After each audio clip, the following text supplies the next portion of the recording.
Hi Vanity Fair, I'm Ruby Rose and this is everything I do in a day. I drop a clock. Every day.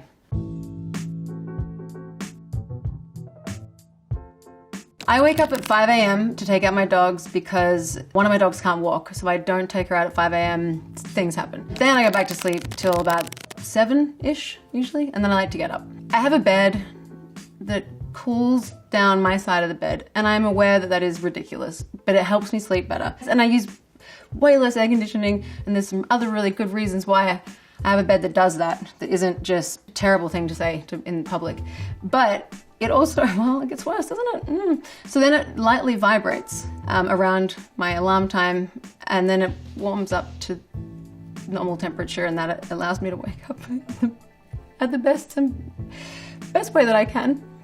I like this bed a lot. Okay. I set also other alarms though, in case for some reason my bed doesn't wake me up. Wow, God, I'm just losing fans by the second. Thank goodness my dogs do have a morning routine. They jump on my face. Charlie will run circles around the room and literally run over my face until I get up. Especially because he's a rescue, so we can't really cut his nails down as much as we want to, because whoever had him before didn't for so long. Like Wolverine, but in the size of a rabbit, just running over my face until I get up. So I get up really quick. Thankfully, Chance, who can't walk, she does have a morning routine. So I feed her. If you've ever seen The Human Centipede, as she's eating, at the same time, she is also getting rid of things she's eaten previously.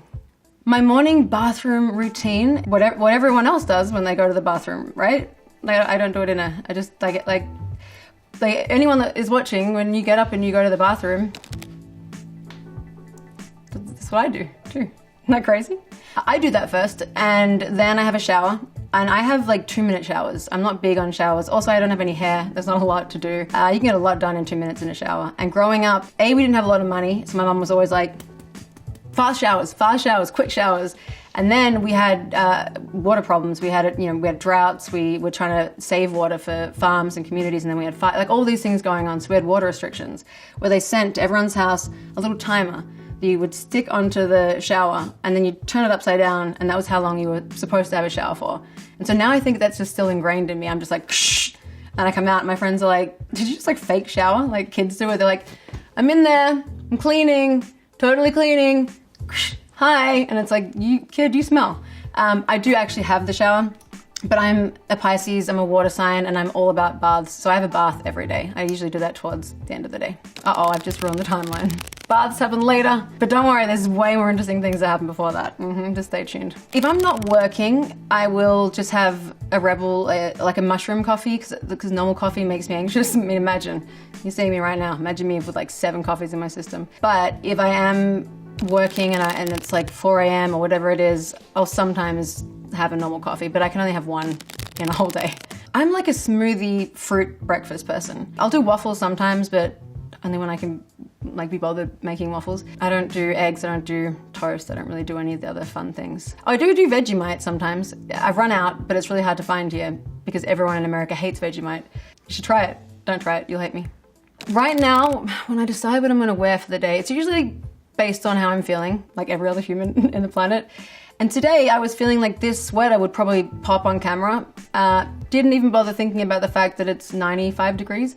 So I would say I'm less practical and a bit stupid sometimes. But it does look good, it does pop, doesn't it? I like to work out at 10 a.m. during this time, and then 11 a.m. when it's normal time, because there's no traffic right now. And I go to Gloveworks, it's a boxing studio. Leon's my trainer, he's so awesome. I like to do it early and straight up in the day because it makes me feel good for the rest of the day. And then I'll eat. And I usually eat something really light, salad, some protein, tofu, cook. So on a work day, I do all those same things, but then I go to work and I get to be a different character and say things in front of a screen. Kind of like now, but I'm better at it. Especially, I just did a film in Mississippi with Morgan Freeman, and it's been however long since I've had that much social interaction and / work. You know, acting is a muscle, and memory is a muscle, and they're things that you kind of freak out and think, God, have I forgotten how to do my job? But it was a really great way to transition back into working and working, under these new kind of guidelines. Some of the things I like to do is either breathing exercises, like a short meditation, a focus meditation. I journal. Oh, I should have added that to the other, yeah. Earlier, before we got to work, I journal in the morning. I journal for 3 minutes. So I usually journal for the character. And then I can kind of look back on that journal as the character and see like what my intentions are that day, or what she would and how she would react to something based on her past story, her past life, all the things that she's been through that might not necessarily actually be in the script. You create a backstory for your character, and in doing so I journal, and then I look back at the journal and kind of can remember like what this person's been through. And sometimes it's not in the script. So your character starts when she's 30 or when she's 20, or, you know, hopefully not much older than that for me right now, guys. I'm still in my 30s, in my prime. And that's how I usually prep. I don't spend a lot of time on my phone, and when I want to look at the news or read news, I'll either watch the news or like on my TV or on my computer, I'll read the news. But I get it away from the phone so that the phone can not feel so like a little wormhole. That's why I love wearing watches, so that I don't always go to my phone to check the time. It's like if I go to my watch, I get the time. If I go to my phone, I get messages, alerts, this is happening, oh my God, we're all gonna die.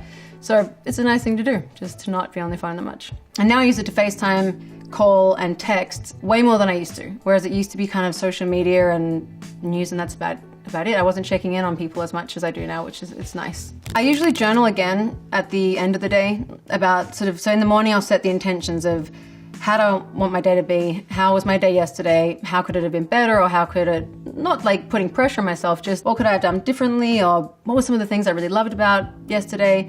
And then at nighttime, I kind of reflect on the day and think about the things that made me happy, the people that made me happy. You know, it's always the small things, like someone buys you a coffee, or a friend you haven't spoken to in years hits you up. And I like to remember those things before I go to sleep. This is a problem, right? Like when you live alone with 3 dogs and none of them know how to cook, you have to cook every night. Did you know that? I didn't know that. They also don't pay rent and they don't help clean. Like if I knew this, like when I should have known this, I would have no dogs. Just kidding. Dogs are everything. But they don't cook, so I do. And I love cooking. People don't think I cook. And then recently I had some friends over and cooked this whole vegan situation, because cooking for one person isn't quite as fun as cooking for a group. And literally they were like, "You can cook?" And I'm like, "We've been friends for 5, what do you mean I can cook? Of course I can cook." They're like, "You're cooking all the time now." And literally, now I'm cooking all the time. I should have made a bad meal. Sometimes after dinner, I will do a Zoom date. I mean, a friend thing. Because Zoom date you can do with your friends and your mum. So I do, like I'll have a Zoom date, friend date, whatever you guys want to think. And I'll have either my camp quarantine people or different friends, and we'll watch a movie together. So like you set the computer up, you have to push play at the same time. It's kind of like being back in school when you used to have to, wow, I'm aging myself. Anyway, it's fine. When you used to want to record music on a cassette and you had to wait till like the ad was over on the radio, and then you're like, record. And you have to wait to the end of the song and you're like, stop. So it's like that. You have to push play at the exact same time or the sound is off. But it's really fun, and I like doing that more than just, if I'm going to watch stuff by myself, I'd rather read a book or read a script or play guitar or play piano. There's like a lot of things, arts and craft, tie-dye. There's a million things that I would rather do than watch another program by myself after 6 months of, you know, having done that on and off. But I do think it's really fun when you do it with a friend, unless they choose a movie and they choose bad ones. That sucks. I usually go to bed around 10, 11-ish, depending on, like, if I've worked, I will go to bed straight away. Like if I've had a really big day or really early morning or night shoots, I'll just pass out usually. But if I haven't, then it can take me a minute to fall asleep, maybe an hour. That's when I'll read like a boring book or reread a script that I've already read 10 times. Have you seen my brain? It's only worse when I'm sleeping. I do dream. I dream a lot. I remember them vividly. And I also, if I have a dream, I'll tend to write them down in the morning, because some of them I'm sure, they're like full-blown films. Like a whole, like they're chronologically, they make sense. There's great character development. Some of them are action. Some of them have, you know, 2-headed horses. And I'm like, this is an idea. And the problem is if you don't write it down fast enough, it's like the memory is leaving your brain as you're writing it. So the horses, they had 2 heads, and then where was it? Oh, and then you're like, I'm missing a character. Never gonna get that one back. But I do think that every idea starts with a smaller idea and you grow on them. And a lot of the ideas, maybe not the 2-headed horse, but there's some good things there. And actually Break Free, a short film that I made, came out of a dream. And a lot of the music that I make has come from a dream as well. So that's everything. I hope you enjoyed watching that as much as I enjoyed telling it. I wish I could have told you more exciting things, but I did bring up a 2-headed horse. I deserve a point for that. Thanks, guys.